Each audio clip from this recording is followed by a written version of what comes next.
Alrighty, so here we are. Nice, bright, hot, sunny day. People have been asking about setups for cameras, MotoVlogging, things like that. And there's been a couple of videos of people on the Crash Test Goat Discord have held up as being really good videos on these things.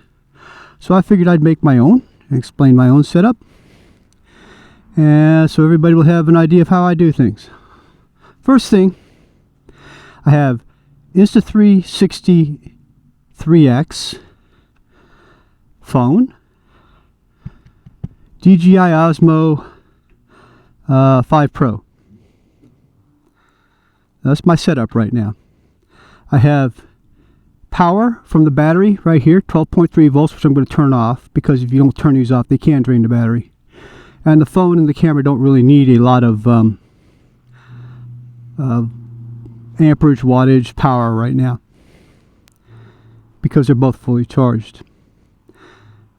But power goes to here. I have you notice I have two wires going into this junction right here. One goes to an external microphone, the other one goes to power. They join into a common cable that goes up to the side of the camera. Notice it's a 90-degree fitting, not a straight-in fitting. That is to reduce the load because of the wind hitting it from vibrating the recharging port here and damaging the pins inside the camera. Same thing on the phone. On this one, let me loosen this so I can turn it. I have a thin, flat one, very low profile here. I need to find a way to tuck this up a little better.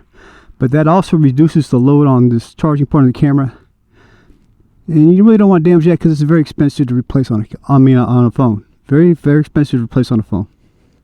So that's how I do things with that.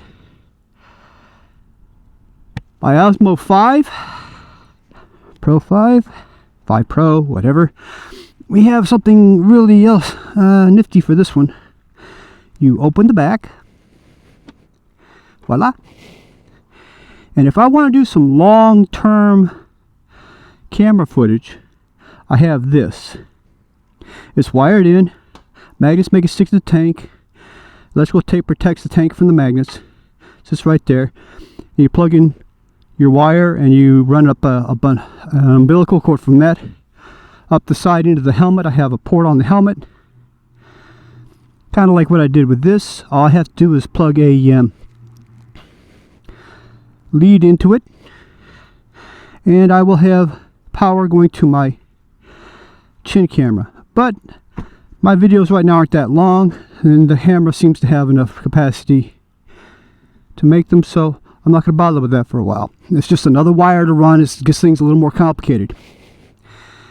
Now, 90% of the audio you hear in my videos comes off of this camera. Doesn't come from this one because this gets a lot of wind noise from the external, or say the internal mics here, or the external mic which I have secreted somewhere else on the chassis, and it will override my voice. So I cut that completely out when I'm talking and things like that. Now when I'm just riding, I might bleed it back in, I might not. But the thing is, this camera right here is more than sufficient enough to give me good audio for the entire ambiance. I can set the levels for wind and noise and other things like that on one channel and disregard all the other video and audio, and I don't have to worry about it. So that's usually what I do. I may start taking this is a new microphone, by the way. I just put this microphone on here. The new external microphone is going to catch sounds from other parts of the bike, so maybe I'll use that to enhance my videos in the future. Now, people are wondering, why do I have this camera projecting here? Well, because this one doesn't change. Once I start it running, and it is running because the red light is flashing. Once it starts running, it's set, it's done. But this one, I might want to see different things, and I will show you. I'll turn it off. You have to turn this camera off in order to change the focus of the lenses. So I was looking here before. Now I flipped it and I'm looking in front of me. You know here? Blinking in front of me, okay? Now, if I want a 360 degree shot where I can look everywhere around me, I go from single lens to 360. It comes up as 360. Right? This is the angle it's looking at. That's north, I should say. And you see, I can just pan around like this. Now, with this phone, things get a little bit cool. Because this is a flip 5, a fold 5. And it gives me a much bigger picture. See? I like that. When I'm running single lens, it doesn't really matter. But when I want to really see what's around me, I go to unfold it, and I can fold it back up, and it stays on screen. And I can also look for helicopters. Yeah. Maybe Goat should get one of these. What do you think, Crash Test? You should get one of these for your bikes. You can look for helicopters. Yeah. Anyway, there's another feature of this, though, that I use that I really, really, really like, and I'll show it to you.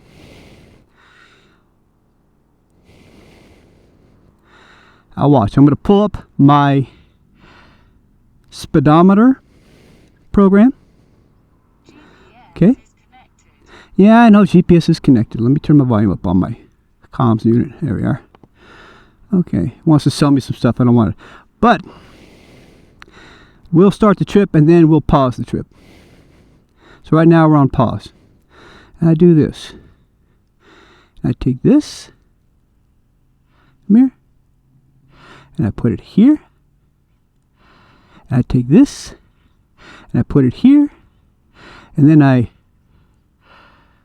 flip it over on itself like that. There we are. Now I have the speedometer and my 360 degree view, or my forward or rear view as I wish. Now, with what I'm doing today, I'll be having it focused on me, and I'll be using this one going straight forward. But I can do this. And I want the one looking at me. Now, people will say, but what if I don't want to look at one of these anymore? Well, I reach up and I hit this. And it exits. Yes, goodbye. And now it's just one program again. And I can do the same thing with this. I can call up, I just hit this button here. It'll say close program, and it just closes the program. So I can remove them or install them on the screen as much as I want. Okay, now the reason I love this also is because the 5 Pro, when you are looking at it, if you look at it in this screen, you're sideways. It just orients that way. I haven't been able to figure out how to not make it not do that. So you have to turn the phone this way in order to be able to see what this one's giving you in the proper orientation. But we're not using that today. And this is on a rock mount, like that, a rock form mount. So it is locked in there, and unless you destroy something, and this is going to be fun getting it back on without being able to see it. There you go. Unless you destroy something, it's not coming off of there. So that's my setup. Let me start this again because I'm not doing anything with it. I don't want to forget to turn it on because I don't want to lose the video. What's it saying here? I don't know. It's okay. This turns off because this is on. That's fine. So that's my setup. Now on the bike itself, I have been chasing the carburetor mixture ratios all across the board for about the last 3 weeks. I finally got it dialed in yesterday. So we're going to do a second run today to double check everything and make sure it works properly. Turn this on. Now you hear how smooth that is when it started? Actually, I turned this down. Let me turn it back up just a little bit. That's what I love about this, is because they have the idle speed on the side.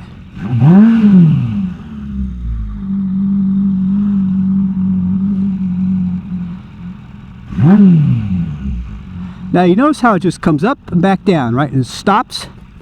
If it went up, came back down below it, and then came back up to it, it's rich.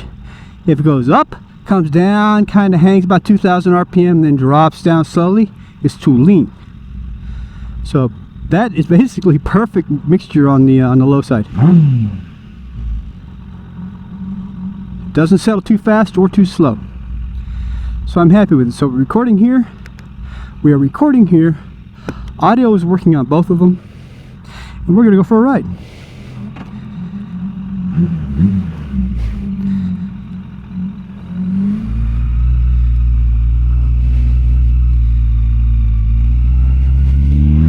Ooh, another motorcycle. Catch him, catch him, catch him. I think not.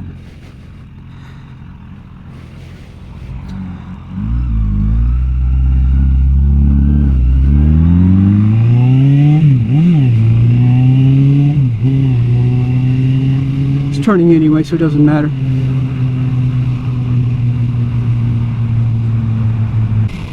Okay, first test is going to be 3,000 to whatever RPM in 6th gear to see how it handles the load under full throttle.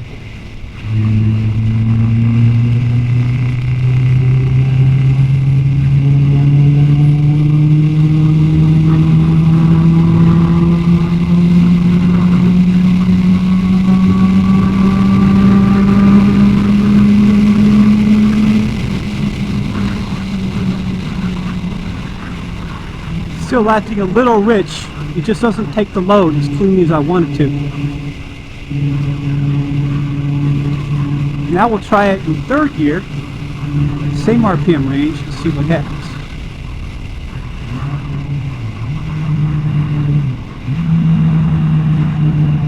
And you'll find out without the load it really just takes off and runs.